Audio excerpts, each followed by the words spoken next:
Police ஸ்டேஷனில் auto விட்டால் வண்டியை ஓட்ட முடியாத மாதிரி பண்ணிவிடுவேன் அப்படின்றது. நான் எதுவும் தப்பாக எதுவும் சொல்ல எடுக்க முடியாது இல்லை அப்படிலாம் எதுவும் சொல்ல. இப்போ உள்ளேருந்து வந்துனுக்குறாங்க சார், நான் அப்படியே எடுத்துகிட்டு 2 நிமிஷத்தில் போயிடுவேன்னு தான் சொல்கிறேன். பார்த்தீங்களா ஆட்டோ ஓட்டுறோன்னா அந்த வச்சுது அந்தமாரி எடுக்கிறியா இல்லை ஸ்டேஷனில் விட்டு ஆட்டோ ஓட்ட முடியாத மாதிரி பண்ணிட்டான்னு கேட்குறாங்க. ரோலெக்ஸ் அவன் பேரு டில்லி.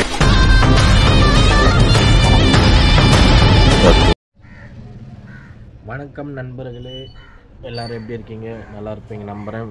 ஓகே, இன்றைக்கி வந்து 30 days 50K சேலஞ்சில் வந்து டே வந்து அப்பப்போ மறந்து போயிடுது. டே 15, டே 15 இன்றைக்கி. டைம் பார்த்திங்கன்னா 9:58 ஆகிடுச்சு. நம்ம வந்து கிளம்பிட்டோம். எல்லாமே ரெடி ஆகிடுது. சார்ஜர் ஒயரு, துண்டு, தண்ணி, மதியத்துக்கு சாப்பாடு. ஒரு 2-3 நாளாகவே சாப்பாடு எடுத்துகிட்டு போயிட்டு இருக்கோம். ஏன்னு நான் சொல்லியிருப்பேன், வீடியோவில் சொல்லியிருப்பேன். ஏன்னா ஒரு சில ஹோட்டல்லாம் சாப்பாடே சரியில்லை, அதனால தான் சாப்பாடு எடுத்துகிட்டு போகிறோம். சரி, ஓகே கைஸ், நம்ம வந்து சவாரி எடுத்துகிட்டு சந்திப்போம். முடி வந்து ஒரு பக்கமாக குறைய மாட்டேங்குது. முடி வெட்டணும். இன்னும் ஒரு வாரத்துக்குள்ளே வெட்டிடணும்னு நினைக்கிறேன். ஓகே கைஸ், இன்றைக்கி நேற்று வந்து ரொம்ப கம்மி, எனக்கே ரொம்ப டென்ஷன் ஆகிடுச்சு, ரொம்ப கடுப்பாகிடுச்சு. சரி, ஓகே, பரவாயில்ல. ஒரு நாளைக்கு அதிகமாக வரும், ஒரு நாளைக்கு கம்மியாக வரும், பார்த்துக்கலாம். நண்பர்களே, இப்போ எங்கே இருக்குதுன்னு பார்த்தீங்கன்னா கரெக்டாக Velachery road, Velachery to Pallikaranai road இருக்கேன். டைம் பார்த்தீங்கன்னா 10 ஆகிடுச்சு. 1 hour ஆகிடுச்சு. நம்ம வந்து 1 hourல ஒரு சவாரி தான் வந்திருக்கு, அதுவும் யூபரில் மட்டும்தான். சரி எடுக்கலாம் அப்படின்னு எடுத்தேன். ரேபிட்டோவில் வந்து வரவே இல்லை, வருது அப்படியே உடனே போயிடுது. அப்படி இல்லைன்னா நம்ம சவாரி ஏற்றிட்டு போகும்போது வருது.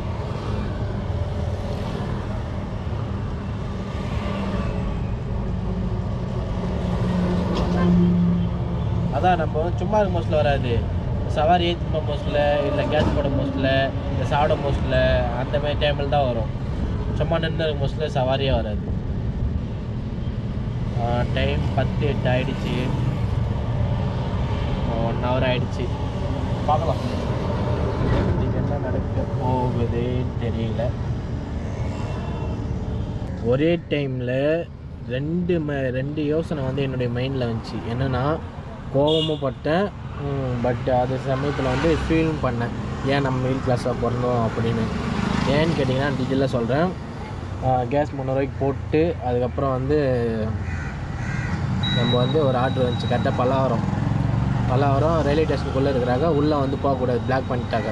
ஏதோ ட்ரெயின் போகல அப்படின்னு, கூட்டமாக வருதுன்னு உள்ளே போகல, வெளியே தான் அந்த கொஞ்சம் முன்னாடி நின்று இருக்கேன். பாதி வரை வந்துட்டாங்க அவங்க.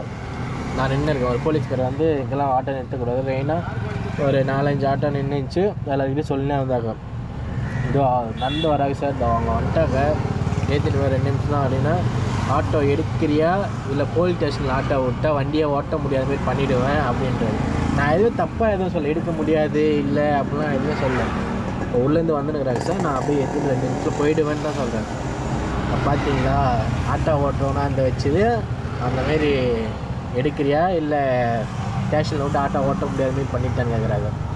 இதுவே அந்த இடத்துல நான் ஒரு காரில் நின்று எங்கள் ஃபேமிலியில் யாரோ வராங்கன்னு சொன்னால் என்ன சொல்லுவாங்க, சரி கொஞ்சம் முன்னாடி எடுத்துருங்க அப்படின்னு ஒரு மாதிரி ரிக்வெஸ்ட்டாக கேட்பாங்க.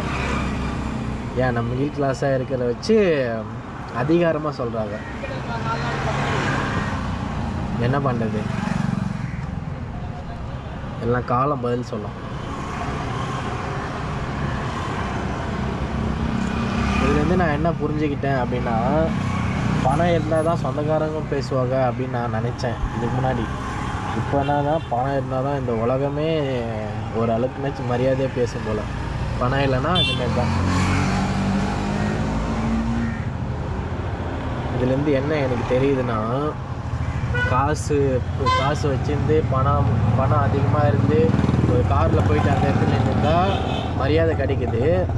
அதுவே ஆட்டோ டிரைவராக இருந்து நம்ம அங்கே போய் நின்றுருந்தால் எடுன்னு சொன்னது கூட எனக்கு பிரச்சனைலாம் இல்லை, ஏறி அது. ஏன்னா நிற்கக்கூடாது, அங்கே எடுக்கிறது ஓகே.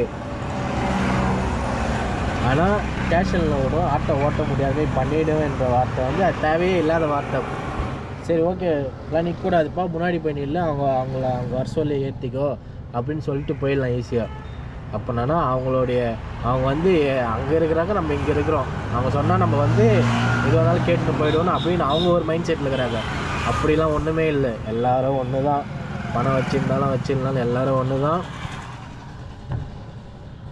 எல்லோரும் மனுஷன் தானே. ஏன் அங்கே போலீஸாக இருந்தால் அவங்களுக்குள்ள அப்படியே பெரிய பவர் உள்ளே இருக்குது பொழுது. ஆட்டோ டிரைவர்னால் பவரே இது இல்லை.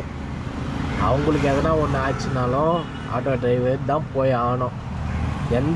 எல்லாருமே பிறந்தலேருந்து சாவர வரைக்கும் ஆட்டோ யூஸ் பண்ணாத ஆளுங்களே இல்லை. என்றைக்காவது ஒரு நேரத்தில் எப்படியாவது ஆட்டோவில் போய் தான் ஆகணும். இவ்வளோ பெரிய பணக்காரனாக இருந்தாலும் சரி. திடீர்னு கார் பஞ்சர் ஆகிடுச்சுனா கூட அன்றைக்கி கூட ஒரு கார் டிரைவர் வந்து கார் பஞ்சர் ஆகிடுச்சு, ஸ்டெப்னி கைட்டி போட்டு எடுத்துன்னு போயிட்டு பஞ்சர் ஓட்டின்னு வந்து கொடுத்தோம். கார் வச்சுருக்கிறதுலாம் மேட்ரு இல்லை, மனுஷங்களாக மதிக்கணும்.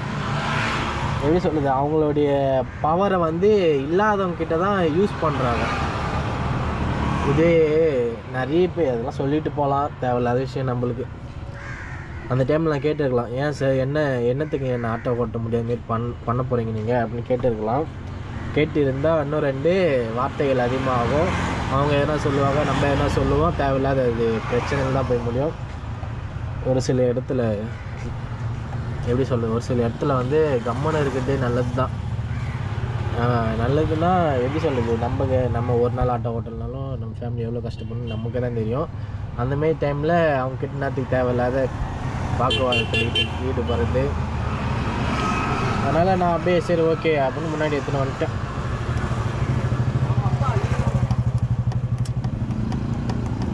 பணம் பணம் பணம் பணம் இருந்தால் தான் மதிப்பீங்களா? பணம் எல்லாம் மதிக்க மாட்டிங்களா? என்னடா உலகம் இது?